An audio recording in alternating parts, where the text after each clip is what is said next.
আমরা আসলাম কোথায়, না মির্জাপুর বাজারে। তো মির্জাপুর বাজারে এসে মিষ্টি আর হলো রুটি আর দই, এটা প্রায় আমি 2000 সম্ভবত 6-7 আসছিলাম একবার এই মির্জাপুর বাজারে। খুবই একটা সুন্দর একটা বাজার, যে বাজারে বুধবারে হাট মিলে এবং এত সুন্দর একটা গ্রামীণ পরিবেশে হাট মিলে যে নদীর পাড়ে সবকিছু পিওর তাজা শাকসবজি পাওয়া যায় এই মির্জাপুর বাজারে।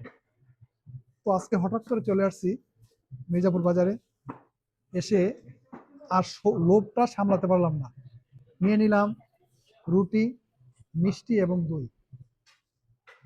তো বেশি কথা না বলে আমরা খেয়ে নিই এখন। বলুন। ভাই কি বলবো, এত বড় রুটি আমি কেমনে খাবো? 200 টাকা খাবো, হিসাব আছে।